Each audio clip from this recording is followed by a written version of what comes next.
அல்லேலூயா. இன்றைக்கும் நம் மத்தியில் பாஸ்டர் டேவிட் இளவரசன் அவர்கள் இருப்பது மிகுந்த சந்தோஷம். இவர் திருநின்றவூர் பகுதியில் தேவனுடைய ராஜ்யத்தை கட்டிக்கொண்டு வருகிறார்கள். சத்தியத்தை சத்தியமாக போதிக்கிறவர், நல்ல ஒரு தீர்க்கதரிசி. நமது சபையையும் நமது போதகர் ஆஸ்பான் ஜெபத்துரை அவர்களையும் மிகவும் நேசிக்கிற நல்ல ஒரு தேவதாசர். இன்றைக்கு அவர் நம் மத்தியில் கர்த்தருடைய வார்த்தையை கொடுக்க போகிறார். நல்ல உற்சாகமாய் கரங்களை தட்டி கர்த்தருடைய வார்த்தையும் தேவதாசரையும் நாம் வரவேற்போம்.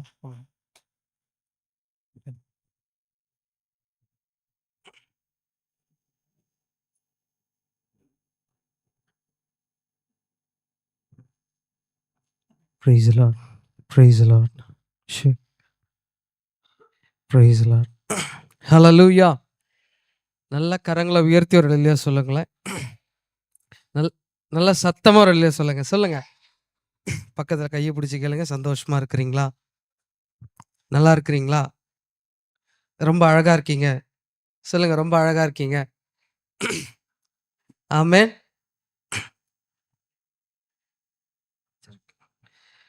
ஓகே.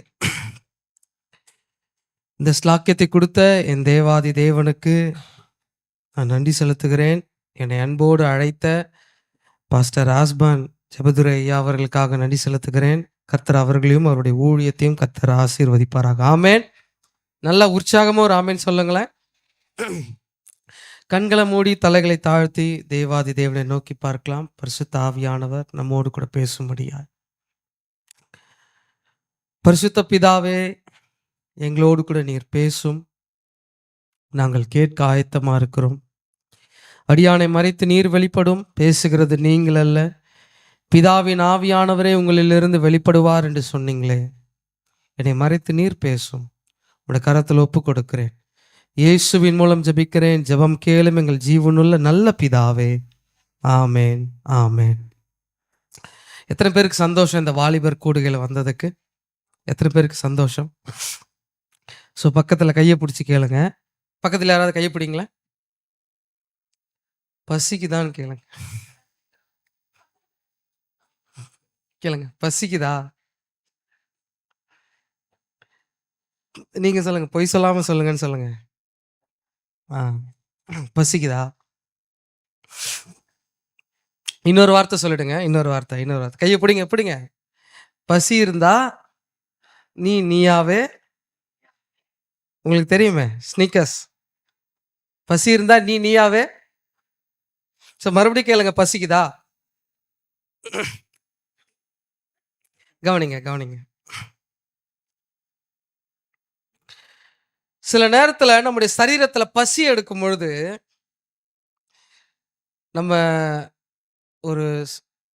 நம்ம சரீரத்தில் பசி எடுக்கும் பொழுது எதையாவது சாப்பிடணும் அப்படின்னு நினைப்போம் இல்லையா? வீட்டில் ரொம்ப பசியோடு போனோம்னா, அம்மா சீக்கிரம் செய், ஏதாவது என்ன இருக்குது. ஏன்னா பசி தாங்க முடியாமல் டென்ஷனாகவும் கோவம் வரும். எத்தனை பேர் அப்படி பண்ணியிருக்கோம் அம்மா அப்பா கிட்ட? பசி வந்துருச்சுன்னா நம்மளாவே இருக்க மாட்டோம், சண்டை போடுவோம். இவ்வளோ நேரம் டைம் ஆகுது, ஒன்றும் ப்ரிப்பேர் பண்ணாமல் இருக்கிறியே என்று சொல்லி நம்ம சண்டைலாம் போட்டு போட்டிருக்கோமா இல்லையா? அதுவும் சூடாக சாப்பாடு போட்டாங்கன்னா சுட எடுத்து வாயில் துப்பி பண்ணியிருக்கீங்களா? எத்தனை பேர் அப்படி பண்ணியிருக்கீங்க? நான்லாம் பண்ணியிருக்கோமா? பிரியாணிலாம் எடுத்து வச்சாங்களா, அந்த ஃப்ளேவரில் அந்த ஸ்மெல்லோடு எடுத்து சுட வாயில் வைப்போம். மறுபடியும் அது தாங்காமல் என்ன பண்ணுவோம்? ஏன்னா பசி. ஸோ ஒரு பையன் என்ன பண்ணான்னா, ஒரு அம்மா கிட்ட போய் கேட்டானா, அம்மா ரொம்ப பசிக்குதுமா, எனக்கு சாப்பாடு கொடு அப்படின்னும் போது அவங்க 23 இட்லி எடுத்து வந்து அவனுக்கு வச்சாங்க. எத்தனை இட்லி? 23 இட்லி. அவன் சொன்னானா, எனக்கு இருக்கிற பசிக்கு இவ்வளோலாம் என்னால் சாப்பிட முடியாதுமா, நான் கொஞ்சமாக சாப்பிட்றேன்னு ஒரு இட்லி எடுத்து ஓர வச்சுட்டு மீதி 22 இட்லி என்ன பண்ணானா சாப்பிட்டானா. ஸோ அவ்வளோ பசி எடுக்கும் பொழுது நம்ம சாப்பிடுவோம். போதுன்ற அளவுக்கு நம்ம என்ன பண்ணுவோம்? பசி எடுக்கும் பொழுது சாப்பிடுவோம். சாப்பிட்றதுல அடித்து கொள்ளவே முடியாதுன்ற நாடுகளில் எனக்கு தெரிஞ்சு இந்தியா, சைனா அவங்களாம் நல்லா சாப்பிடுவாங்க. உண்மைதானே? எத்தனை பேர் அது ஆமோதிக்கிறீங்க? இந்தியாவில் இருக்கிறவங்க, சைனாவில் இருக்கிறவங்க நல்லா என்ன பண்ணுவாங்க? சாப்பிடுவாங்க. ஏன்னா அவங்களுக்கு நிறைய பசி எடுக்கும், அவங்க நல்லா சாப்பிடுவாங்க. ஒருத்தவங்க இப்படி சொல்றாங்க, உங்களுக்கு தெரியும், இந்த காமெடி தெரிஞ்சிருக்க கூட வாய்ப்பு உண்டு. ஆதாம் ஏவாள் மாத்திரம் சைனாக்காரங்களா இருந்திருந்தாங்கன்னா, தெரியும் தானே? தெரியாதா? ஆ. ஆதாம் ஏவாள் மாத்திரம் சைனாக்காரங்களா இருந்திருந்தாங்கன்னா, பாம்பு வந்து இந்த பழத்தை சாப்பிடு அப்படின்னு சொல்லியிருக்கும்போது ஆதாம் ஏவாள் யாரை சாப்பிட்டுருப்பாங்க? பாம்பை சாப்பிட்டுருப்பாங்க. அவங்க சைனாக்காரங்க இல்லைன்றது இதனால ப்ரூவ் ஆகுது அப்படின்னு சொல்றாங்க. எத்தனை பேருக்கு நான் சொல்றது புரியுது? ஸோ நல்லா சாப்பிடக்கூடியவங்க, எது கிடைச்சாலும் அவங்க என்ன பண்ணுவாங்க? சாப்பிடுவாங்க. ஸோ சில இடத்துல பாருங்க, அமெரிக்காக்காரங்க வந்து சொல்றாங்க, நாங்க வானத்து மேலேயே பறப்போம். ஒருத்தர் கேட்டார், வானத்து மேலேயே பறப்பீங்களா? இல்ல கொஞ்சம் கீழே பறப்போம். ஜப்பான்காரங்க வந்து சொல்றாங்க, நாங்க தண்ணிக்கு மேலே நீச்சல் அடிப்போம். தண்ணிக்கு மேலே நீச்சல் அடிப்பீங்களா? இல்ல கொஞ்சம் கீழே நீச்சல் அடிப்போம். இந்தியாக்காரர் வந்து சொல்றாரு, நாங்கெல்லாம் மூக்காலே சாப்பிடுவோங்க. மூக்கால சாப்பிடுவீங்களா? இல்ல கொஞ்சம் கீழே வாயால சாப்பிடுவோம். ஸோ பசி என்பது எல்லாருக்குமே இருக்கிற ஒன்று. உண்மைதானங்க? பக்கத்துல கையை பிடிச்சு கேளுங்க, பசிக்குதா? கேளுங்க, பசிக்குதா? பசின்ற ஒன்று எல்லாருக்குமே எடுக்கிறது தான் இல்லையா? காமன் தான். பசி எடுக்கலைன்னா அது என்ன சொல்லுவாங்கன்னா ஆரோக்கிய குறைவு அப்படின்னு சொல்லுவாங்க. பசி எடுக்கலைன்னா என்ன சொல்லுவாங்க? ஆரோக்கிய குறைவு. ஏன் பசி எடுக்கல? காலையிலிருந்து சாப்பிடல, ஆனா இப்போ உனக்கு ஏன் பசி எடுக்கல? ஏதாவது ஃபுட் பாய்சன் ஆயிடுச்சா?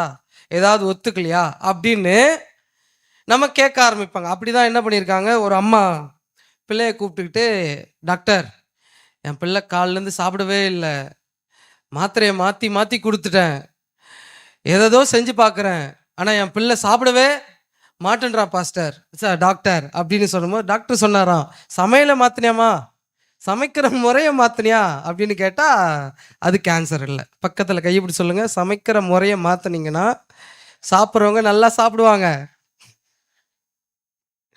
ஸோ டாக்டர் சொன்னாரா, சமைக்கிற முறையை மாற்றுங்க, நல்லா சாப்பிடுவாங்க. பசிக்கும் ஆரோக்கியத்துக்கும் ஒரு சம்பந்தம் இருக்குது. நம்மளுக்கு பசி எடுக்கிறதுக்கும் நம்ம உடல் ஆரோக்கியமாக இருக்கிறதுக்கும் ஒரு சம்பந்தம் இருக்கிறது. ஒரு ஆமென் சொல்லிடுங்களேன். எத்தனை பேருக்கு நான் இது வரைக்கும் சொன்னது புரியுது? எப்படி எனக்கு பசி எடுக்கிறதுக்கும் என் ஆரோக்கியத்திற்கும் ஒரு சம்பந்தம் இருக்கிறதோ, அப்படியே என் ஆவிக்குரிய பசிக்கும் என் ஆவிக்குரிய ஆரோக்கியத்துக்கும் ஒரு சம்பந்தம் இருக்கிறது. எத்தனை பேருக்கு நான் சொல்றது புரியுது? என் ஆவிக்குரிய பசிக்கும் என் ஆவிக்குரிய ஆரோக்கியத்துக்கும் ஒரு சம்பந்தம் இருக்கிறது. இப்போ சரீர பிரகாரமா எனக்கு பசி எடுத்தா நான் சாப்பாடை உணவுகளை நான் தேடுறேன். ஆனா எனக்கு ஆவிக்குரிய பிரகாரமா பசி எடுக்கும் பொழுது ஜீவ அப்பமாகிய தேவனை நான் தேட வேண்டும். எத்தனை பேருக்கு ஆவிக்குரிய பசி இருக்கிறது? இப்ப சரீர பிரகாரமா பசி இருக்கிறது. இப்ப பக்கத்துல கையை பிடிச்சு கேளுங்க, ஆவிக்குரிய பசி இருக்கிறதா? ஆமென். அப்படி இல்லைன்னா உங்களுடைய ஆவிக்குரிய ஆரோக்கியம் கேள்விக்குறியாக தான் இருக்கிறது என்று வேதம் சொல்லுகிறது. நீங்க தேவனுக்காக பசியா இருக்கணும். நீங்க தேவனுக்காக பசி அப்படின்றத விட அதை எப்படி நான் உங்களுக்கு புரிய வைக்கிறேன்னா, வாஞ்சை அப்படின்ற ஒரு வார்த்தையை நான் பயன்படுத்துறேன். தேவனுக்காக வாஞ்சியா நம்ம இருக்கிறோமா? தேவனுக்காக வாஞ்சியாக நம்ம இருக்கிறோமா? பிரதர், நான் நிறைய விஷயத்த இந்த வருஷம் நான் இழந்துட்டேன். என் வேலையை இழந்துட்டேன், என் ஆரோக்கியத்தை இழந்துட்டேன், என் உறவை இழந்துட்டேன், என் பணத்தை இழந்துட்டேன், என் சொத்தை இழந்துட்டேன், என் மரியாதை இழந்துட்டேன், எல்லாத்தையும் இழந்துட்டேன். நான் சொல்றேன் பிரதர் சிஸ்டர், இந்த வருஷம் உங்களுக்கு ரெட்டிப்பா அது திரும்ப வரும். ஆமென். அது ரெட்டிப்பா திரும்ப வரும். ஆனா இதை விட நான் இப்படி ஜெபிக்கணும்னு நான் வந்திருக்கிறேன். நீங்க அதெல்லாம் இழந்ததை விட தேவன் மீது ஒரு வாஞ்சை இருந்தது தெரியுமா உங்களுக்கு? தேவன் மீது ஒரு பசி இருந்தது தெரியுமா? தேவன் மீது ஒரு தாகம் இருந்தது தெரியுமா? அந்த வாஞ்சை திரும்பவும் உங்களுக்கு வரணும், உங்களுக்கு அது திரும்பவும் என் தேவாதி தேவன் உங்களுக்கு கொடுக்கணும் அப்படின்னு சொல்லி நான் வாஞ்சிக்கிறேன். ஆமென் சொல்லுங்களேன். நீங்க அதை பெற்றுக்கொள்ளணும்னு நான் விரும்புறேன். கர்த்தர் மேல இருக்கிற அந்த வாஞ்சியை நீங்க பெற்றுக்கொள்ளணும்னு நான் விரும்புறேன். ஸோ அதை ஒரு சம்பவத்திலிருந்து உங்களுக்கு நான் விளக்க விரும்புறேன். யோவானுக்கு எழுதின சுவிசேஷ புத்தகம் 20வது அதிகாரம். யோவானுக்கு எழுதின சுவிசேஷ புத்தகம் 20வது அதிகாரம்.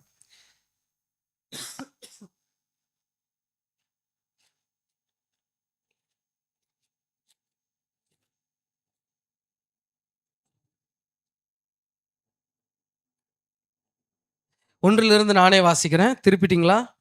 பழைய ஏற்பாடா புதிய ஏற்பாடு பக்கம் 158. நான் வாசிக்கிறேன். வாரத்தின் முதல் நாள் காலையில, நான் அப்படியே சொல்லி கதை மாதிரியே சொல்றேன், அப்பதான் உங்களுக்கு இன்ட்ரெஸ்டிங்கா புரியும். வாரத்தின் முதல் நாள் காலையில் அதிக இருட்டோடே மகதலேனா மரியாள், எல்லாரும் சொல்லுங்களேன், மகதலேனா மரியாள் கல்லறையினிடத்திற்கு வந்து கல்லறையை அடைத்திருந்த கல்லை எடுத்து போட்டு இருக்க கண்டாள். காலையில எழுந்து இருட்டோட ஒரு 3-3:30 மணி இருக்கும். மகதலேனா மரியாள் என்ன பண்ணிட்டாங்க? கல்லறைக்கு போயிட்டாங்க. உடனே அவள் ஓடி சீமோன் பேதுருவினிடத்திலும் இயேசுவுக்கு அன்பாயிருந்த மற்ற சீஷரிடத்திலும் போய், கர்த்தரை கல்லறையிலிருந்து எடுத்துக்கொண்டு போய்விட்டார்கள், அவரை வைத்த இடம் எங்களுக்கு.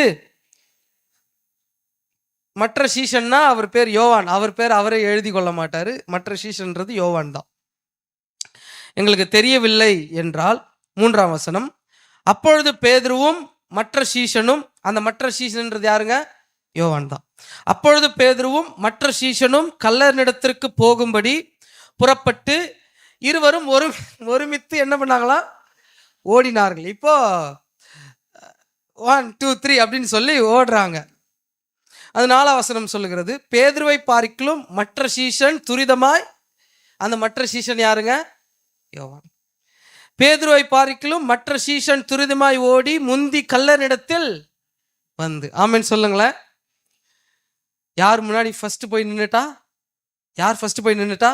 யோவான் போயிட்டு முன்னாடி நின்னுட்டார். நான் இப்படி நினைக்கிறேன், இப்படி சப்போஸ் அவங்க பரலோகத்தில் இருக்கும்பொழுது இப்படி பேசிட்டு இருக்க கூடும், இப்படி பேசியிருப்பாங்க. பேதுருவும் யோவானும் ஓடி போனாங்களே, அப்போ பரலோகத்திலேருந்து எப்படி பேசியிருப்பாங்கன்னா, யோவான் சொல்லுங்கண்ணே, அந்த சம்பவத்தை பற்றி ஏதாவது எழுதுனியா?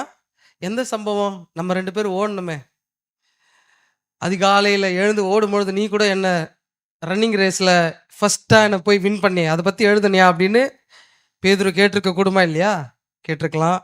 சும்மா சொல்கிறேன், கேட்டிருக்கலாம்.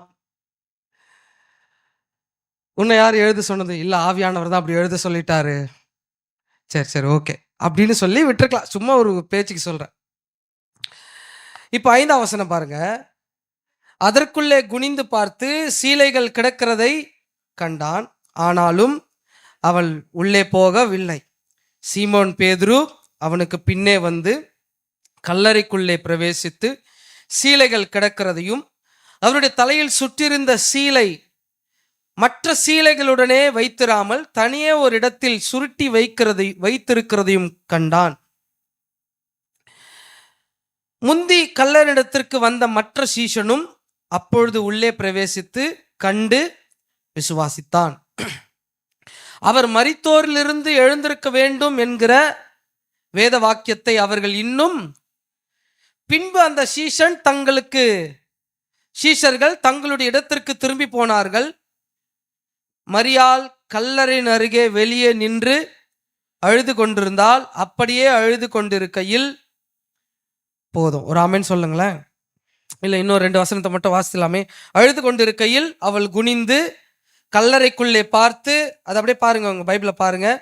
இயேசுவின் சரீரம் வைக்கப்பட்டிருந்த இடத்தில் வெள்ளுடை தரித்தவர்களாய் 2 தூதர்கள் தலைமாட்டில் ஒருவனும் கால்மாட்டில் ஒருவனுமாக உட்கார்ந்திருக்கிறதை கண்டால், அவர்கள் அவளை நோக்கி, ஸ்திரீயே, ஏன் அழுகிறாய் என்றார்கள். அதற்கு அவள், என் ஆண்டவரை எடுத்துக்கொண்டு போய்விட்டார்கள், அவரை வைத்த இடம் எனக்கு. நல்ல ஒரு ஆமென் சொல்லிடுங்களேன், சத்தமா ஒரு ஆமென் சொல்லுங்களேன். ஹல்லேலூயா. எல்லாருமே போனாங்க, ஆனா இவ மாத்திர போகல. யார் இவ? இவ பேரு மகதலேனா மரியாள். இந்த மகதலேனா மரியாள் யாரு? இவளுக்குள்ள 7 பிசாசுகள் இருந்தது. 7 பிசாச இயேசு கிறிஸ்து இவளுக்குள்ள இருந்து துரத்திருப்பார். 7 பிசாசு இவளை விட்டு போயிருக்கோம். அதனால ஆண்டவராகிய இயேசு கிறிஸ்துவ மேல இவளுக்கு ஒரு பசி, வாஞ்சை. ஆண்டவருக்காக ஏதாவது செய்யணும், ஆண்டவருக்காக ஏதாவது செய்யணும், ஆண்டவருக்காக ஏதாவது பண்ணணும், ஆண்டவருக்காக நிற்கணும் அப்படின்ற வாஞ்சை, பசி அவளுக்கு இருந்து, ஆண்டவர் எப்படியாவது பார்த்தே ஆகணும், அவரை பார்க்காம நான் போகவே மாட்டேன் என்கிற அந்த வாஞ்சையில் அவள் இருந்து கொண்டே இருந்தாள். பாருங்க, வசனம் இப்படி ஸ்டார்ட் ஆகுது. அதிகாலையில் அவங்க எங்க போனாங்களா?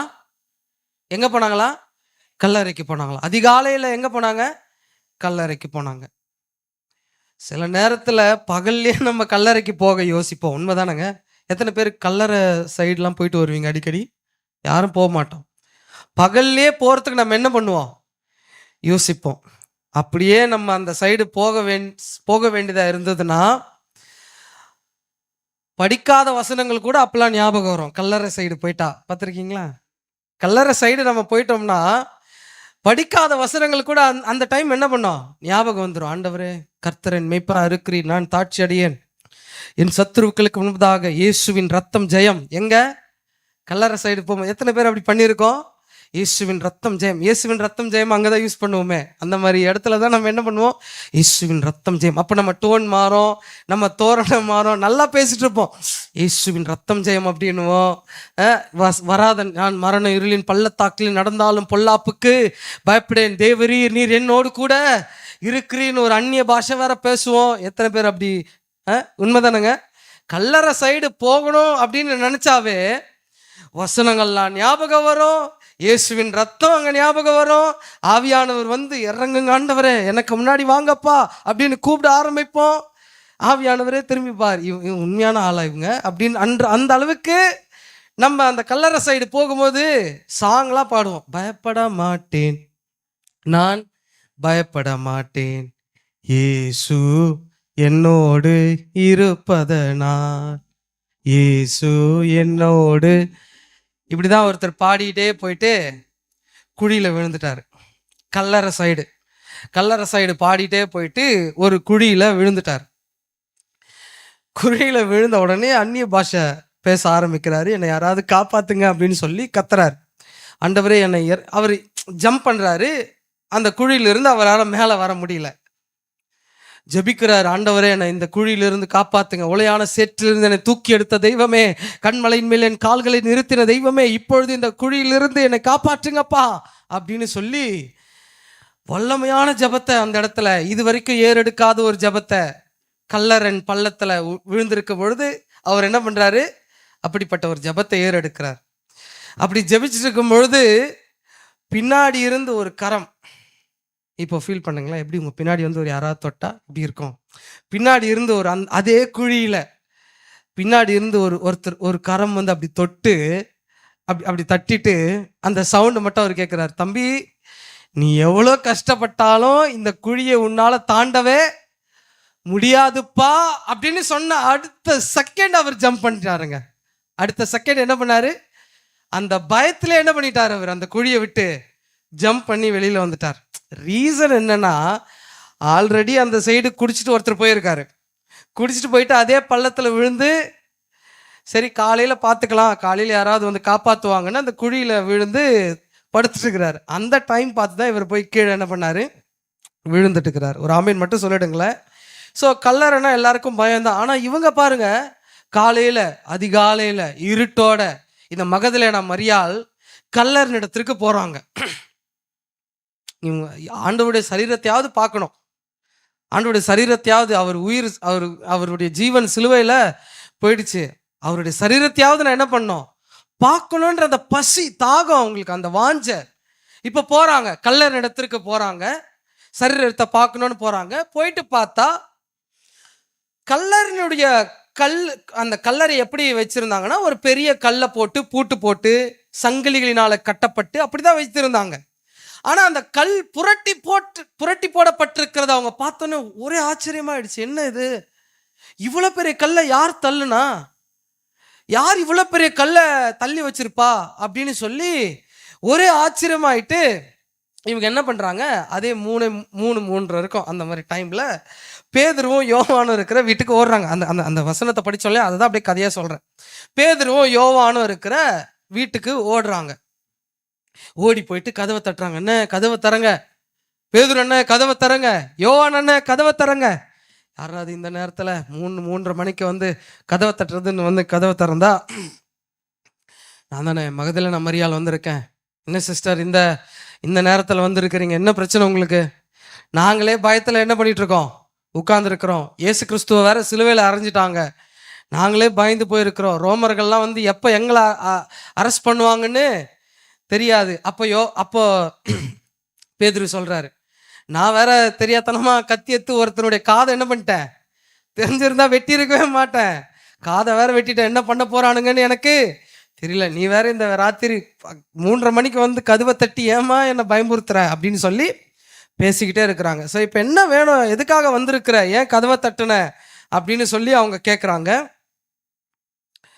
கேட்கும் பொழுது அவ சொல்றா, இந்த மாதிரி நான் அதிகாலையில் 3ஆவது நாள் ஒரு ரிச்சுவல்ஸ்லாம் அவங்க செய்வாங்க. இந்த மாதிரி அந்த சடலத்துக்கு எல்லாமே செய்து ரிச்சுவல்ஸ்லாம் யூத கலாச்சாரத்தின்படி சில ரிச்சுவல்ஸ் செய்வாங்க. அது செய்யறதுக்கு அவள் போயிருக்கா. அவள் சொல்கிறா, நான் போனேன், கல்லறை இடத்திற்கு போன இடத்துல கல் புரட்டி போடப்பட்டிருக்கிறது, அந்த இடத்துல அவருடைய சரீரத்தை காணோம், இயேசு கிறிஸ்துவின் சரீரம் காணும். உடனே யோவானுக்கும் பேதுருக்கும் ஒரே ஆச்சரியம், அப்படியா அவருடைய சரீரம் காணுமா அப்படின்னு யோவான் சொல்றாரு. வாங்க நான் போயிட்டு வந்துருவோம். பேதுரும் யோவானும் அங்கதான் ஓடுறாங்க. ரெண்டு பேரும் ஓடுறாங்க. அதுல முந்தி யார் ஓடி போறா? யாரு? யோவான் தான் ஃபர்ஸ்ட் பிரைஸ் அடிக்கிறாரு. ஆனா ஃபர்ஸ்ட் பிரைஸ் அடிச்சவரு போயிட்டு அப்படியே நின்னுறாரு, உள்ள போல. கல்லர் இடத்துல போயிட்டு உள்ள போகாம அப்படியே நிக்கிறாரு. இப்போ பேதுரு சொல்றாரு, ஏன்பா ஏன் தம்பி இங்கே நிக்கிறவா, உள்ள போலாம் அப்படின்னா, இல்ல வரல. சரி நான் உள்ள போறேன்னு சொல்லிட்டு பேதுரு உள்ள போறாரு. உள்ள போய் பார்க்கறாரு, சுத்தி பார்க்கறாரு. சீலை மட்டும் தான் இருக்குது, அந்த துணி மட்டும் தான் இருக்குது, வேற எந்த சரீரமும் இல்லை. வந்து சொல்றாங்க, கரெக்டு தான் சிஸ்டர், நீங்க சொன்னது கரெக்டு தான், கல் புரட்டி போடப்பட்டிருக்கிறது, இயேசு கிறிஸ்து இங்க காணோம், நீங்க சொன்னது எல்லாமே கரெக்டு தான் அப்படின்னு சொல்லிட்டு யோவானை கூப்பிடுறாரு. யோவான் இங்க வாப்பா, இந்த மகதலேனா மரியாளை பத்தி நீ ஒரு புக்கு எழுதுனா இவங்கள பத்தி ஒரு 2 வரிகள், அவங்கள பத்தி என்னென்ன பண்ணாங்கன்றத எழுதி விட்டுடு அப்படின்னு சொல்லிட்டு, நானா இது இன்க்ளூட் பண்றது, எழுதி விட்டுடுன்னு சொல்லிட்டு, சரி ஓகே மகதலேனா மரியாள் எனக்கு ரொம்ப தூக்கம் வருது நான் போறேன் அப்படின்னு சொல்லிட்டு வீட்டுக்கு போயிடுறாரு. யோவானும் என்ன பண்றாரு, அண்ணா நீங்களே போயிட்டீங்க, நானும் என்ன பண்ணிடுறேன் வந்துடுறேன்னு சொல்லி யோவான் ஸ்நானகனும் வீட்டுக்கு போயிடுறாங்க. ஒரு ஆமென் சொல்லிடுங்களேன். இப்ப 2 பேரும் கேட்குறாங்க, சிஸ்டர் நீங்க வரலையா, நாங்க இப்ப யாருமே இல்லை, இங்க கல்லறை காலியா இருக்கு, நீங்க வரலையா சிஸ்டர் அப்படின்னு கேட்கும் பொழுது அவங்க சொல்றாங்க, இல்லை நீங்க போங்க. என்ன நல்லா கவனிங்க, கல்லை புரட்டி போட்ட தூதர்கள் தான் கல்லை புரட்டி போட்டாங்க. கல்லை புரட்டி போட்ட தேவ தூதர்கள் அங்கே இல்லை. ஆனா மகதலேனா மரியாள் அங்கே நிக்கிறாங்க. தண்ணீர் மேல் நடந்த பேதுரு அந்த இடத்துல நிக்கல, போயிட்டாரு. ஆனா மகதலேனா மரியாள் அங்கே நிக்கிறாங்க. தனக்கு அன்பாயிருந்த சீஷன், மார்பில சாய்ந்து இருந்தவன் யோவான், அவரும் போயிட்டாரு. அவர் கேட்கிறாரு, நீயும் வந்துடுறியம்மா? இல்ல நான் நிக்கிறேன், இங்கே இருக்கிறேன் நான் அப்படின்னு சொல்லி மகதலேனா மரியாளும் அங்கே நிக்கிறாங்க. ஒரு ஆமென் சொல்லுங்களேன். இவங்க போக மாட்டாங்க. என் ஆண்டவனை நான் பார்க்கணும், அவர் என் ஆண்டவர், அவரை நான் தரிசிக்கணும் என்ற அந்த வாஞ்சை, அந்த விருப்பம் அவங்களுக்குள்ள இருந்தபடினால எல்லாரும் போனா போட்டோம், நான் என் ஆண்டவரை பார்ப்பதற்காக நான் என்ன பண்ணுவேன், இந்த கல்லறையின் இடத்துல நான் நிப்பேன்னு சொல்லி அங்கே நின்றுட்டு இருந்தாங்க. பாருங்க, அங்கே நின்றுட்டு இருக்கிறாங்க. ஒரு கட்டம் வந்தது, பரலோகம் முடிவு பண்ணிடுச்சு, ஓகே இதுக்கு மேல இந்த மகதலேனா மரியாளை ஒண்ணுமே பண்ண முடியாது, ஒரு உண்மையை வெளிப்படுத்தி தான் ஆகணும், உண்மையை நம்ம சொல்லி தான் ஆகணும்னு சொல்லி 11ஆம் வசனத்துல பாருங்களேன், மரியாள் கல்லறை அருகே வெளியே நின்று அழுது கொண்டிருந்தால், அப்படி அவள் அழுது கொண்டிருக்கையில் அவள் குனிந்து கல்லறைக்குள் பார்த்து, அவள் அழுது கொண்டிருக்கிறா. இவ எந்த விசுவாசத்துல எந்த நம்பிக்கையில பார்த்தா தெரியல, இந்த மகதலேனா மரியாள் மறுபடியும் கல்லறைக்குள்ள குனிந்து பார்க்கிறா, மறுபடியும் பார்க்கிறா யாராவது இருக்கிறாங்களா. அவளுக்கு இருந்த ஃபெய்த் பாருங்க. மறுபடியும் குனிந்து பார்க்கிறா. குனிந்து பார்க்கும் பொழுது ஒரு காட்சி தெரிகிறது. என்னன்னா, 2 தூதர்கள், கால் மாட்டிலும் தலை மாட்டிலும் 2 தூதர்கள் உட்கார்ந்து இருக்கிறாங்க. பரலோகத்துக்கு வேற ஆப்ஷனே இல்லை, வெளிப்படுத்தி தான் ஆகணும், சில உண்மைகளை இந்த மகதலேனா மரியாளுக்கு சொல்லி தான் ஆகணும் அப்படின்னு. ஏன்னா இவ போக மாட்டா, எல்லாரும் போயிட்டாங்க. கல்ல புரட்டி போட்ட தேவ தூதர்கள் அங்க இல்லை, பேதுரு வந்து பார்த்துட்டு போயிட்டாரு, யோவான் வந்து நின்று பார்த்துட்டு போயிட்டாரு. ஆனா மகதலேனா மரியாள் மாத்திரம் அங்கேயே நின்று அழுது கொண்டே இருக்கிறாங்க. என் ஆண்டவனை பார்க்கணும், அவர் என் ரட்சகர், அவர் என் மீட்பர், என்னை ரட்சித்த தேவன், அவருக்காக நான் என் ஆத்துமா வாஞ்சையா இருக்கிறது, அவரை நான் பார்த்தே ஆகணும்னு சொல்லி அந்த கல்லர் இடத்துல நின்று அழுது கொண்டே இருக்கிறாங்க. இப்போ ஒரு காட்சி அவங்க பார்க்குறாங்க. தூதர்கள் உட்கார்ந்து இருக்கிறாங்களாம். எந்த அளவுக்கு அவங்களுடைய அந்த பசி இருந்தது பாருங்க. அவங்களுக்கு இருந்த பசி.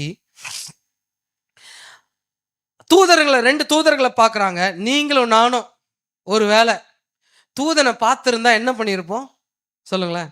ஒரு தூதனை இன்னைக்கு இப்போ நம்ம ஆராதிக்கும் பொழுது உங்க கண் எதிர ஒரு தூதன், கேப்ரியல் தூதன் வந்து உங்க முன்னாடி நின்றுட்டா, நீங்களும் நானும் தான் ஹை ப்ரீஸ்ட். நம்மளை அடிச்சுக்க ஆளே இல்லை. நம்ம பேரை கேட்ட இப்போ நான் ஒரு தூதனை பார்த்துட்டேன்னு வைத்துக்கொள்ளுங்களேன். நம்ம பார்த்துருப்போம், தரிசனத்தில் பார்த்துருப்போம், தூங்கும் பொழுது பார்த்துருப்போம். இப்போ நம்ம நேரடியாக பார்த்துட்டோன்னு வச்சுங்களேன். உங்கள் பேர் என்னங்க? Hi, my name is David இளவரசன். அப்புறம் நான் தூதனை பார்த்தவன், அதையும் சேர்த்துப்பேன். அதையும் சேர்த்து தான் என்ன பண்ணுவேன், சொல்லுவேன். ஏன்னா நான் தூதனை பார்த்துட்டேன். ஆனால் இவங்க பாருங்க, 2 தூதர்களை பார்க்குறாங்க.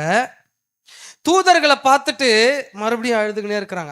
அவங்க தூதர்களை கேட்குறாங்க, ஏமா அழுவுற, வெளியில நின்றுட்டு எதுக்காக அழுவுற அப்படின்னா, அவங்க சொல்றாங்க, இயேசுவின் சரீரம் 12 வசனம் பாருங்க. இயேசுவின் சரீரம் வைக்கப்பட்டிருந்ததில் வெள்ளுடை தரித்தவர்களா 2 தூதர்கள் தலைமாட்டிலும் ஒருவனும் கால் மாட்டில் ஒருவனும் உட்கார்ந்து இருக்கிறதை பார்க்குறாங்க. அவர்களை நோக்கி, ஸ்திரீயே ஏன் அழுவுற அப்படின்னு கேட்டதற்கு, என் ஆண்டவரை எடுத்துக்கிட்டு போயிட்டாங்க, அவரை வைத்த இடம் எனக்கு தெரியல ஐயா. யாரை பார்த்து சொல்றாங்க? தூதர்களை பார்த்து சொல்றாங்க. தேவ தூதர்கள்னு தெரிஞ்சும் அந்த தேவன் மேல இருக்கிற பசி பாருங்க அவங்களுக்கு. அவங்க சொல்றாங்க, என் ஆண்டவரை நான் பார்க்கணும், அவர் எங்க கொண்டு போயிருக்கிறாங்கன்னு எனக்கு தெரியல, அவங்க கிட்ட என்னை கொண்டு போக முடியுமா அப்படின்ற மாதிரி அவங்க பேசிக்கிட்டே இருக்கிறாங்க. இயேசு கிறிஸ்துவுக்கு ஒரே சந்தோஷம் நான் நினைக்கிறேன். ஏன்னா எல்லாரும் போயிட்டாங்க. தேவ தூதர்கள் எதிரில் வந்து நின்னதுக்கு அப்புறம் தேவ தூதர்களை பார்த்துட்டு அந்த அம்மா போயிட்டு இருக்கலாம். ஆனா தேவ தூதர்கள் கிட்டே போயிட்டு என்ன கேட்குறாங்க, என் ஆண்டவரை நான் என்ன பண்ணணும், பார்க்கணும், என் ஆண்டவரை பார்க்கணும்னு. இயேசு கிறிஸ்துவுக்கு ரொம்ப சந்தோஷம். இதுக்கு மேல என்னை வெளிப்படுத்தாம இருக்கவே முடியாது அப்படின்னு பின்னாடி வந்து நின்றுட்டாரு. யாரு வந்து நின்று இருக்கா? இயேசு கிறிஸ்து. ஏசப்பா வந்து பின்னாடி நிற்கிறார். இப்போ இதுக்கு மேலே வெயிட் பண்ணக்கூடாதுன்னு அவரே வந்துட்டாரு.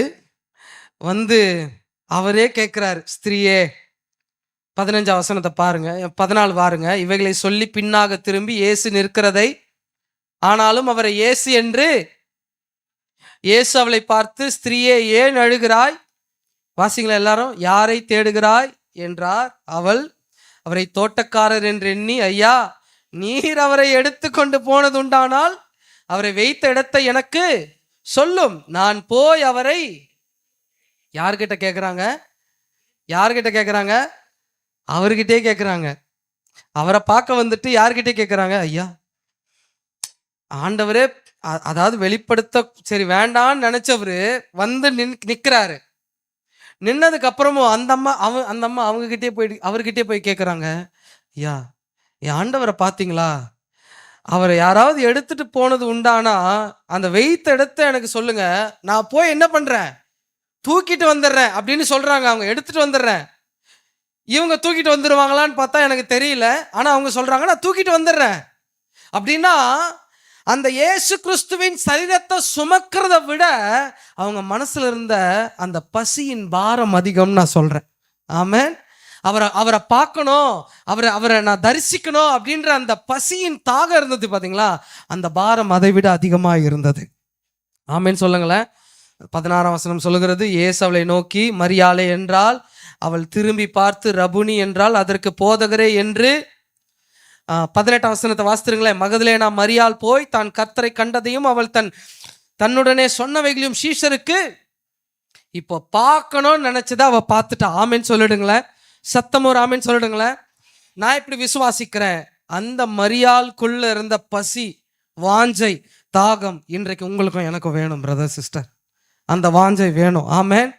நமக்குள்ள மாத்திரம் அந்த வாஞ்சை இருக்குமானால், நமக்குள்ளே மாத்திரம் அந்த பசி இருக்குமானால், நம்முடைய ஆவிக்குரிய வாழ்க்கை ஆரோக்கியமா இருக்கும். ஒரு சரீரம் பசிக்கும் ஒரு சரீர ஆரோக்கியத்துக்கும் எவ்வளவு கனெக்ஷன் இருக்கிறதோ, அப்படியே ஒரு ஆவிக்குரிய பசிக்கும் என்னோட ஆவிக்குரிய ஆரோக்கியத்துக்கும் சம்பந்தம் இருக்கிறது. எத்தனை பேர் ஆமென் சொல்ல முடியுங்க? பாருங்க, சில பேருக்கு பசிக்குது, அதாவது வாஞ்சை இருக்கிறது, சில பேருக்கு வாஞ்சை இருக்கிறது. ஆனா குற்ற உணர்ச்சி அப்படின்ற ஒண்ணு வந்து அதை தடை பண்ணிடுது. ஆண்டவரே, இன்னைக்கு நான் எழுந்து நான் ஜெபிப்பேன் ஆண்டவரே அப்படின்னு முட்டி போடுவோம். பின்னாடி மைண்ட்ல ஓடும், நீ எல்லாம் ஜெபிக்க போறியா, நீ எல்லாம் வேத வாசிக்க போறியா, நீ எல்லாம் வந்து அப்படின்ற சத்தம் கேட்ட உடனே, ஆமா கரெக்ட் இல்லை, நான்லாம் நல்லவனே இல்லை, நான்லாம் எப்படிப்பட்டவன், நான்லாம் வந்து ஜெபிக்கலாமா, நான் ஜெபம் பண்ணா என் ஜெபத்தை ஆண்டவர் கேட்பாரா, நான் ப்ரேயர் பண்ணா என் ப்ரேயர் ஆண்டவர் கேட்பாரா, நான் வேத வாசித்தா எனக்கு ஏதாவது நடந்துருமா, பின்னாடி மைண்ட்ல பேசிக்கிட்டே இருப்பான். அதை கேட்டு கேட்டு நம்மளும் சொல்லுவோம், ஆமா இவ்வளோ தப்பான காரியங்களை பார்க்குறேன், தப்பான விஷயங்களை பேசுகிறேன், தப்பான விஷயங்களை யோசிக்கிறேன், இவ்வளோ செய்கிறேன், இவ்வளோ செஞ்சோம் ஆண்டவர். இந்த குற்ற உணர்ச்சி வந்துடும். ஆனால் ஒரு கட்டத்தில் நம்ம வாஞ்சியாக இருக்கணும்னு வருவோம் ஆண்டவர் மேலே. சரி, இன்னைக்கு ஒரு நாளாச்சு எடுத்து பைபிளை பார்க்கலாம் அப்படின்னு வருவோம், இன்னைக்கு ஒரு நாளாச்சு ஜபிச்சுட்டு படுக்கலான்னு வருவோம். ஆனால் குற்ற மனசாட்சி வந்து தடுக்கும், அந்த குற்ற உணர்வு வந்து தடுக்கும். ஒரு ஆமென் சொல்லிடுங்களேன். நான் ஒரு பாவி, நான் நல்லவன் இல்லை, நான் நல்லவன் இல்லை. யார் உங்களை நல்லவன் சொன்னா? பக்கத்துல யாராவது கையை பிடிச்சு கேளுங்களேன், யார் உங்களை நல்லவன் சொன்னா? தேவன் ஒருவரை தவிர நல்லவன் இந்த பூமியில் ஒருவரும் இல்லை. நம்மெல்லாம் வந்து அன்றாடம் வந்து புதுப்பிக்கப்பட்டு கொண்டே இருக்கிறோம், ரட்சிக்கப்பட்டு கொண்டே இருக்கிறோம். அனுதினமும் ரட்சிக்கப்படுகிறவனே முடிவு பரியந்தும் நிலைத்திருப்பான். ஆமென் சொல்லுங்களேன்.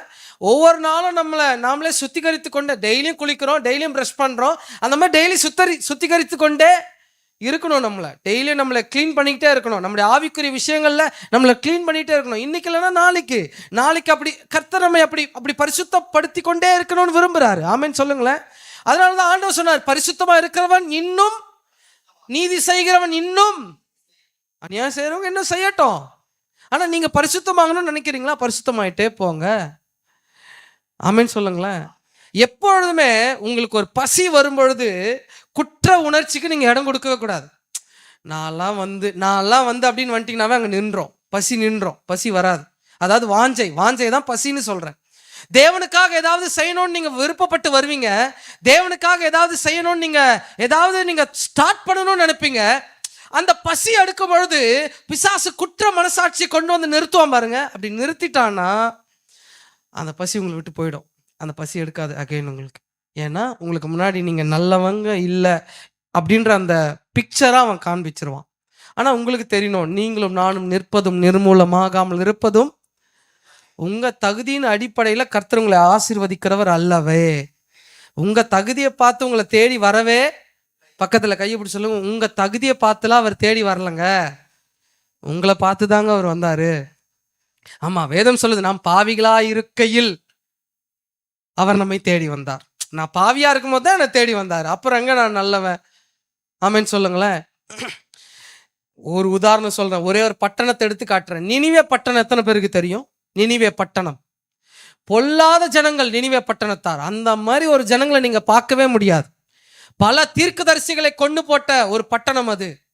பிரமிட் தெரியுங்களா? அந்த மாதிரி அந்த தலைகளை அந்த மாதிரி குவிச்சு வைப்பாங்களாம், ஒவ்வொருத்தரையும் வெட்டி அப்படி பண்ணுவாங்களாம்.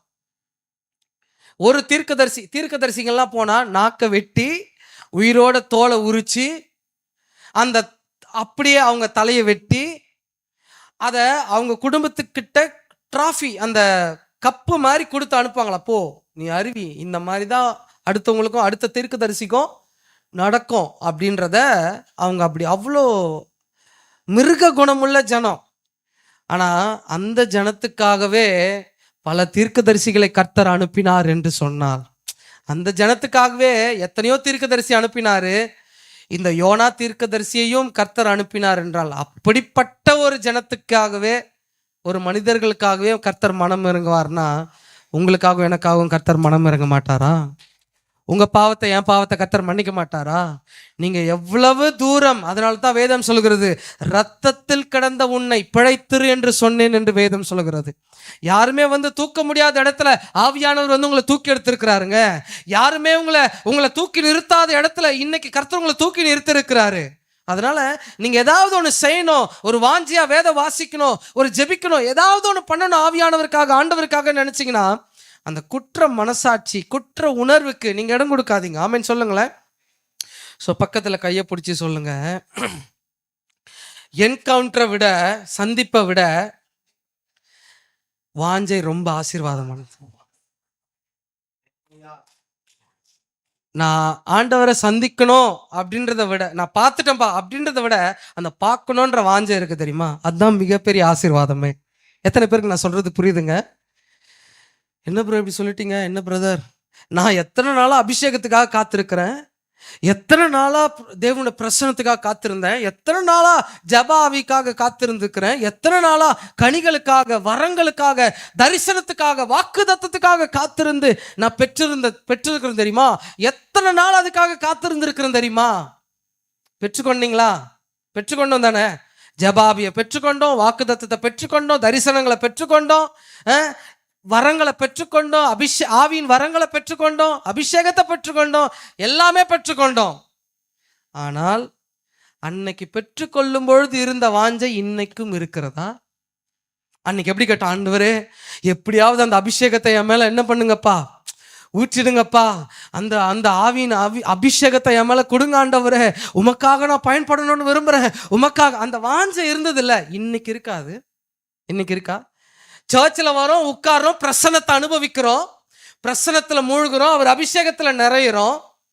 எப்பொழுதெல்லாம் இந்த மாதிரி மீட்டிங்ஸ்லாம் அட்டன் பண்றோமோ அப்பொழுதெல்லாம் ஆவியானவர் நம்மளை அபிஷேகிக்கிறார், தரிசனங்களை கொடுக்கிறார். ஆனால் வாஞ்சை, அன்னைக்கு இருந்த வாஞ்சை, நான் எப்படி அவளை வாஞ்சித்திருக்கிறேன், அதிகாலையில் எழுந்து எப்படி நான் வேதத்தை வாசித்திருக்கிறேன். 3 மணிக்கு 2 மணிக்கு எழுந்து ஜபிச்சவங்க உண்டு இங்க, 3 மணிக்கு 2 மணிக்கு, அதிகாலை 4 மணிக்கு எழுந்து ஜபிச்சவங்க உண்டு. அப்படி ஜபிச்ச வாஞ்சை இருந்திருக்குது. நம்மளுக்கு முடியாது, ஆனாலும் அவர் ஜபிக்கணுன்ற வாஞ்சை, அந்த அந்த அந்த பசி இன்னைக்கு இருக்குதா? ஆண்டவர் அதை தாங்க எதிர்பார்க்கிறாரு. அதுதான் ஆவிக்குரிய லைஃப்க்கு ஒரு ஆரோக்கியமான ஒரு வாழ்க்கை. அது அந்த வாஞ்சை தான். ஆண்டவரே நான் அபிஷேகம் பெற்றுட்டேன், ஆண்டவர் கேட்கிறாரு, அன்னைக்கு இருந்த வாஞ்சை இருக்குதாப்பா? அன்னைக்கு அந்த அபிஷேகம் என்கிட்ட கேட்கும் பொழுது, என் மேல ஆண்டவரே உங்களுடைய ஆவியின் அபிஷேகத்தை ஊற்றுங்கப்பான்னு கேட்கும் பொழுது ஒரு ஏக்கம் இருந்ததே, அந்த ஏக்கத்தை தான் நான் வாஞ்சேன்னு சொல்றேன். அந்த ஏக்கம் இருந்தது இல்லையா? அந்த வாஞ்சை இருந்தது இல்லையா? அந்த வாஞ்சை இன்னைக்கும் இருக்கிறதா? ஸோ உங்களை நீங்களே கேட்டுக்கொள்ளுங்க. ஒரு நாளும் உங்களுக்கு உதவியா இருந்த அந்த வாஞ்சையை விட்டுடாதீங்க. அந்த அபிஷேகத்தை பெற வைத்தது உங்களுக்குள்ள இருந்த வாஞ்சை, அந்த ஆவியானுடைய பிரசனத்தை உணர வைத்தது அந்த பசி. அந்த பசி தான் எனக்கு வேணும், அதன் மேல இருக்கிற ஒரு தாகம் தான் அந்த அபிஷேகத்தையும் வரங்களையும் வாக்குத்தத்தத்தையும் உங்களுக்கு பெற்று கொடுத்தது. பக்கத்துல கையப்பிடி சொல்லுங்க, எதை நீங்க விட்டாலும் நீங்க ஒன்று பெற்றுக்கொண்டீங்களே, அதுக்கு உதவியா இருந்த வாஞ்சையை, பசியை நீங்க விட்டுறாதீங்க. ஆமென். நீங்க நிரப்பப்படும் அனுபவத்தை விட அதன் மேல இருக்கிற வாஞ்சை நல்லதுங்க. இங்க பாருங்களேன், அபிஷேகம் பெற்றோமா, இன்னைக்கும் அதே பிரசன்ஸை ஃபீல் பண்றவங்க மாத்திரம் ஒரு ஆமென் சொல்லுங்க. இன்னைக்கும் அந்த எதிர்பார்ப்போடு, அன்னைக்கு ஃபர்ஸ்ட் நான் பெற்ற அபிஷேகத்தின் பிரசன்ஸை இன்னைக்கு நான் ஃபீல் பண்றேன், நன்றி. அதுக்கப்புறம் சில நேரத்துல அந்த அபிஷேகத்தின் ஃபீல் நமக்கு இல்லாம போயிடும். என்ன ஆண்டவர், அந்த அபிஷேகம், அந்த ஆரம்பத்துல பெற்ற அபிஷேகத்தின் ஒரு ஃபீல் இன்னைக்கும் நம்மளுக்கு சில நேரத்துல இல்லாம போயிடும். போக போக போக போக நல்ல கையை தட்டி அபிஷேகத்துல நிறைஞ்சவங்க இப்பெல்லாம் அப்படியே அமைதியா கையை கட்டி அப்படி நின்றுட்டு ஆமென் ஹல்லேலூயா அப்படின்ட்டு போற நேரம் இருக்கு. ஏன்னா அந்த வாஞ்சை அதன் மேல குறைஞ்சிருச்சு, அதன் மேல அந்த தாகம் குறைஞ்சிருச்சு. அப்பெல்லாம் ஒரு காலத்துல வார்த்தையை கூர்ந்து கவனிச்சு உட்கார்ந்து கேட்ட நாட்கள் போய் இன்னைக்கு வார்த்தையை கேட்கும் பொழுது தூங்கி விழுறோம். ஏன்? அந்த வார்த்தையின் மீது இருக்கிற வாஞ்சை போயிடுச்சு, அந்த தாகம் போயிடுச்சு. அப்பெல்லாம் எத்தனை பேர் தரிசனங்களை பார்த்துருக்கிறீங்க? தரிசனங்களை இப்போ எத்தனை பேர் பார்க்குறீங்க? ஆமென், நன்றி. சில நேரத்துல நம்ம அப்பெல்லாம் ரொம்ப தரிசனங்களை பார்ப்போம், ஆனா இப்பெல்லாம் சில நேரத்துல அண்ணா ஆண்டவரே அப்பெல்லாம் நிறைய தரிசனங்களை கொடுத்தீங்களப்பா, இப்ப எந்த தரிசனமும் எனக்கு அதன் மேல இருக்கிற வாஞ்சை ஜெபம், அதே போல வேத வாசிக்கிறதுல. அப்படின்னா என்ன அர்த்தம் தெரியுங்களா? பசி இல்லாம போயிடுச்சு. இது ஒரு ஸ்பிரிச்சுவல் சிக்னஸ். இது ஒரு ஆரோக்கியமின்மை, ஆவிக்குரிய ஆரோக்கியமின்மை. இது நமக்கு இருக்கக்கூடாதுன்னு ஆவியானவர் இன்றைக்கு நம்மோடு கூட பேசி கொண்டிருக்கிறார். சிலர்லாம் பாருங்க, அவங்களோட எக்ஸ்பீரியன்ஸை சொல்லுவாங்க. பாஸ்டர், பிரதர், நான் போனேன், அந்த நைட் ப்ரேயருக்கு போனேன், நைட் ஆராதனைக்கு போனேன், அங்கே தொட்டார் பாருங்க ஆவியானவர், அப்படியே கீழே விழுந்தேன், ஆவியானவர் பலமாய் அசைவாடினாரு, அக்கினி போல என் மேலே இறங்கினாரு, அந்த அக்கினி அபிஷேகத்தை நான் உணர்ந்தேன். இல்லைன்னா சில பேர் பாருங்க, அப்படியே குளிர்ந்த பனி போல ஆவியானவர் இறங்கினார். இன்னைக்கு எத்தனை பேர் அதை உணர்றோம்? இன்னைக்கு எத்தனை பேர்? அன்னைக்கு அக்கினியா இறங்கினவர் இன்னைக்கு இறங்க வல்லமையுள்ளவரா இருக்கிறார். ஆனா காரணம் என்ன? நம்மளுக்குள்ள இருந்த அந்த வாஞ்சை குறைந்து விட்டது. அந்த அக்கினி அபிஷேகத்தை நான் ஃபீல் பண்ண பிரதர், அந்த அந்த பனி போல இறங்குகிற ஆவியானவரை நான் ஃபீல் பண்ணேன். ஆனா இன்னைக்கு அந்த மாதிரி அந்நிய பாஷை பேசுவேன், தீர்க்க தரிசனம் உரைப்பேன். அந்த நாட்கள்லாம் இன்னைக்கு இருந்தா நல்லா இருக்கணும். இன்னைக்கு எத்தனை பேர் யோசிக்கிறீங்க? அந்த வாஞ்சை என்ன ஆயிற்று? எல்லாவற்றையும் பாதுகாத்தோம். பக்கத்தில் கையை பிடிச்சி கேளுங்க, எல்லாத்தையும் காத்து கொண்டீங்க. உங்க மனசுல இருந்த அந்த வாஞ்சையை காத்து கொண்டீங்களா? கேளுங்களேன், வாஞ்சையை காத்து கொண்டீங்களா? ஒரு ஆமீன் சொல்லுங்களேன். அதனாலதான் பேதுருவை பார்த்து ஆண்டவர் இப்படி சொன்னாரு, பேதுருவே, நீ என்னை நேசிக்கிறாயா? என்ன கேட்பாரு? நீ என்னை நேசிக்கிறாயா? 3 முறை கேட்பார், நீ என்னை நேசிக்கிறாயா? அப்படின்னா என்னன்னா, நீ மறுதளிச்சிட்ட உண்மை, ஆனா இன்னமும் என் பின்னே வர உனக்கு வாஞ்சை இருக்கிறதா? நீ என்னை மறுதளிச்சிட்டுதான், நான் அதை பார்க்கல, ஆனா உன் இருதயத்துல என் மீது வாஞ்சை, என் பின்னே வருவதற்கு உனக்கு அந்த ஆசை, ஏக்கம், விருப்பம் இருக்கிறதா? நீ அப்ப எப்படி ஓடி வந்தியோ அதே போல அந்த வாஞ்சை இன்னைக்கும் இருக்குதா அப்படின்னு கேட்கும் பொழுது பேதுரு சொல்வார், நீர் அறிவீர் ஆண்டவர், அதை நீர் அறிவீரப்பா. ஆமேன்னு சொல்லுங்களேன், சத்தமா ஆமேன்னு சொல்லுங்களேன். அப்பதான் கர்த்தர் சொல்லுவாரு, இயேசு கிறிஸ்து என் ஆடுகளை, ஆமா, இதன் பேஸ்ல தாங்க ஒரு ஊழியமே கட்டப்படும். இதன் பேஸ்ல தான் ஒரு ஊழியமே கட்டப்படும். ஏதோ ஸ்டேஜ் மேல நிக்கிற ஆசைனால் அல்ல, ஜன கூட்டம் இருக்கிற அந்த ஜனத்தை பார்த்து வருகிற ஒரு காரியத்தினால் அல்ல. அந்த வாஞ்சை இருக்குது பாத்தீங்களா, அந்த வாஞ்சையின் மீது தான் கர்த்தர் ஊழியத்தை கட்டுவார். அந்த வாஞ்சை தான் நம்மளுக்கு வேணும். ஆமேன்னு சொல்லுங்களேன். பக்கத்துல கைப்பிடி சொல்லுங்க, அந்த வாஞ்சை இருக்கிறதுங்களா? அந்த வாஞ்சை இருந்தா இன்னைக்கு அவரை இன்னும் அதிகமா தேடுங்க, இன்னும் அவரை அதிகமா நேசிங்க. ஒரே ஒரு சாட்சியை மாத்திரம் நான் சொல்லி முடிக்கிறேன். 1880 ஆண்டில் மே 2வது மாதம் லூசியானா என்கிற ஒரு பட்டணத்துல வில்லியம் ஜோசப் சீமோர் அப்படின்ற ஒரு குழந்தை பிறந்துச்சு. அமெரிக்காவில் கருப்பர்கள் இனத்தவர்கள் இவங்க, ஆனா அமெரிக்காவில் வாழுறாங்க. அவங்க தாயார் ஒவ்வொரு நாளும் ஜெபிப்பாங்க, ஆண்டவரே என் பிள்ளை உங்களுக்காக பயன்படுத்துங்கப்பா, என் பிள்ளை உங்களுக்காக பயன்படுத்துங்கப்பா அப்படின்னு சொன்னாங்க. கொஞ்ச நாள்ல அவங்க மரிச்சிட்டாங்க.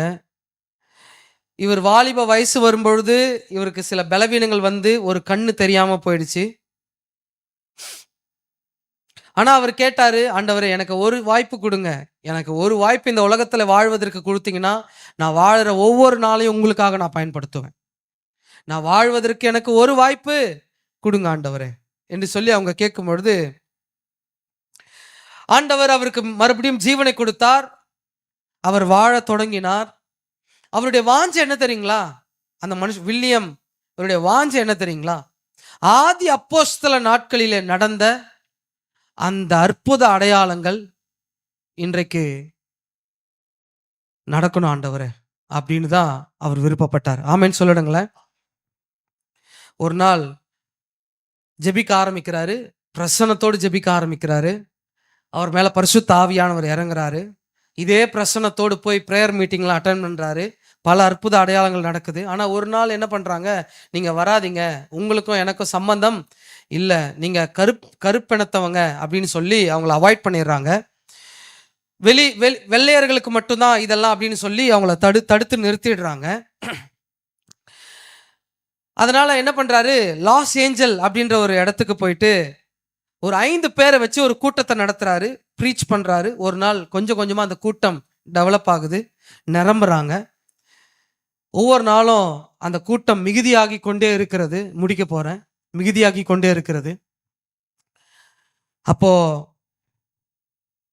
இடம் கொள்ளாமல் போகும் மட்டும் ஜனங்களை கொடுத்து கர்த்தர் ஆசீர்வதித்து கொண்டே இருக்கிறார். அவர் ஒவ்வொரு முறை பிரசங்கம் பண்ணும்போது இந்த வார்த்தையை சொல்லுவாராம், இந்த இடத்துல பெரிய பிரசங்கியார் யாருமே இல்லை, ஆனா இந்த இடத்துல பெரிய தேவன் இந்த இடத்துல இருக்கிறா. ஆமென். இந்த இடத்துல பெரிய பிரசங்கியார்னு யாருமே இல்லை, இந்த இடத்துல பெரிய தேவன் ஒருத்தர் இருக்கிறார். ரெண்டாவது சொல்லுவாராம் ஒவ்வொரு முறையும், பரிசுத்த ஆவியானவர் உங்க தகுதியை பார்த்து வருகிறவர் அல்ல, பரிசுத்த ஆவியானவர் உங்கள் வாஞ்சையை பார்த்து வருகிறவர். இந்த ஒவ்வொரு முறையும் அவர் முன்பதாக போய் நிற்கும் பொழுது இந்த வார்த்தையை சொல்லிட்டு தான் தன்னுடைய ப்ரீச்சிங்கை அவர் ஆரம்பிப்பாராம். ஒரு ஆமென் சொல்லுங்களேன். ஸோ நான் இப்படி சொல்ல விரும்புகிறேன், உங்கள் வாஞ்சை தான் பெரிய விஷயம். நீங்கள் வாஞ்சையாக இருந்தீங்கன்னா தேவனுக்காக பெரிய காரியங்களை செய்யலாம். இப்போ இருந்ததை விட ஒரு நாள் பயங்கரமாக இருந்தேன் பிரதர் அப்படின்னு சொல்கிறீங்களே, அந்த நாள் திரும்ப வரட்டும் இயேசுவின் நாமத்தினால். ஒரு நாள் நான் நல்லா ஷைன் பண்ணேன் பிரதர், ஒரு நாள் நல்லா ஜெபித்துன்னு இருந்தேன், ஒரு நாள்லாம் நான் எப்படி இருப்பேன் தெரியுமா, அந்த நாளை இன்னைக்கு மறுபடியும் கர்த்தர் கொண்டு வருவாராக. ஆமென். எல்லாரும் ஒரு நிமிடம் அப்படி எழுந்து நிற்போமா, கண்களை மூடி. Thank you holy spirit. எத்தனை பேர் அதை நம்புறீங்க? இன்னைக்கு எத்தனை பேரோடு கூட கர்த்தர் பேசியிருக்கிறாரு? ஆண்டவரே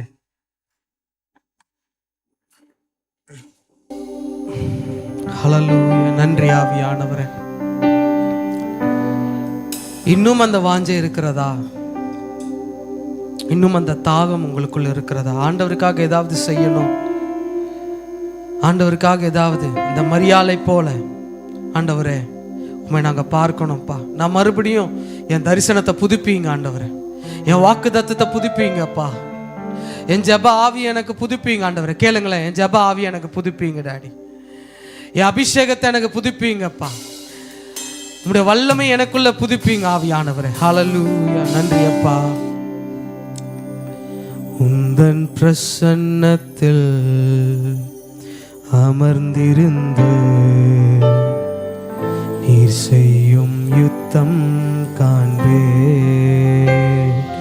உந்தன் பிரசன்னத்தில் அமர்ந்திருந்து நீர் செய்யும் யுத்தம் காண்பே.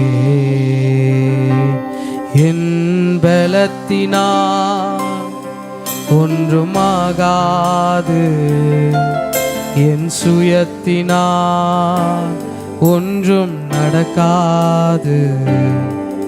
என் பலத்தினால் ஒன்றுமாகாது, என் சுயத்தினால் ஒன்றும் நடக்காது. உந்தன் பிரசன்னத்தால், எல்லாம் கேளுங்களேன், உங்க பிரசன்னத்தால், உங்க பிரசன்னத்தால் கூடுமே.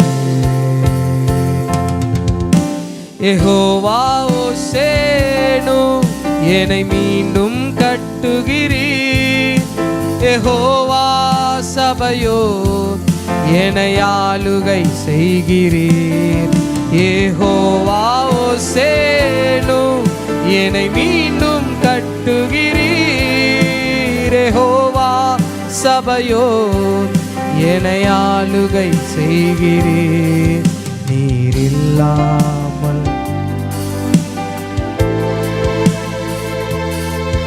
என்னை தள்ளாமல் சேர்த்து கொண்டீரே.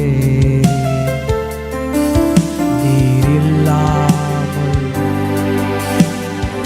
ஆமா நீங்க இல்லாம நாங்க இல்லப்பா.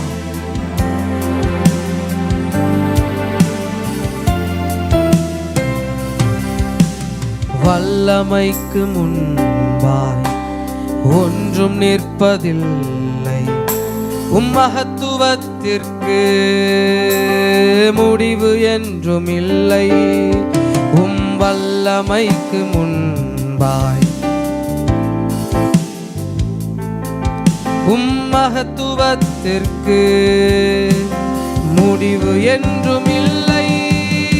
யெகோவா ஓசேனு என்னை மீண்டும் கட்டுகிறீர். யெகோவா சபையோ என்னை ஆளுகை செய்கிறீர். யெகோவா ஓசேனு என்னை மீண்டும் கட்டுகிறீர். யெகோவா சபையோர் என்னை ஆளுகை செய்கிறீர். நீர் இல்லாமல்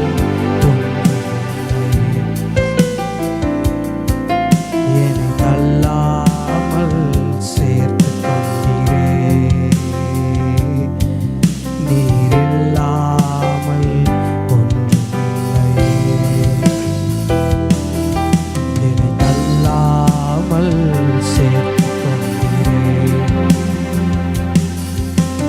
மலைகள் பர்வதங்கள் மெழுகு போல உருகும். தடைகளோ ஒன்றாய் என் மேலிருந்து விலகும். மலைகள் பர்வதங்கள் மெழுகு போல உருகும். தடைகளோ ஒன்றாய் என் மேலிருந்து விலகும். யெகோவா ஓசேனு என்னை மீண்டும் கட்டுகிறீர். யெகோவா சபையோர் என்னை ஆளுகை செய். எல்லாம் கேளுங்களேன். யெகோவா ஓசேனு என்னை மீண்டும் கட்டுகிறீர். யெகோவா சபையோர் என்னை ஆளுகை செய்கிறீர். நீர் இல்லாமல் என்னை தள்ளாமல் சேர்த்து கொண்டீரே. நீர் இல்லாமல் ஒன்றுமில்லையே. என்னை தள்ளாமல் சேர்த்து கொண்டீரே. நல்ல கரங்களை தட்டி தேவனே ஒரு 2 நிமிஷம் அந்நிய பாஷையில நிரம்பி அபிஷேகத்துல நிறைந்து ஹalleluya thank you holy spirit. நன்றி ஆவியானவரே, உமக்காக நாங்கள் வாஞ்சையா இருக்கிறோம். எங்கள் வாஞ்சையை புதுப்பீங்கப்பா. எங்க அபிஷேகத்தை புதுப்பீங்க. எங்களுடைய ஆவியின் வரங்களை புதுப்பீங்க. எங்க ஜெப ஆவியை புதுப்பீங்க. எங்கள் கனிகளை புதுப்பிப்பீராக. எங்களை மறுபடியும் கட்டுவீராக. இந்த ராத்திரி வேளையிலே ஆண்டவரே வாலிப பிள்ளைகளாய் சேர்ந்து எங்களுடைய கரத்துல ஒப்பு கொடுக்கிறோம் டாடி. எங்களுடைய கரத்துல ஒப்பு கொடுக்கிறோம்ப்பா. எங்களை புதுப்பித்து மறுபடியும் ஒரு சமூகத்துல எடுத்து பயன்படுத்துங்க. இயேசுவின் மூலம் ஜெபிக்கிறேன் நல்ல பிதாவே. ஆமென்.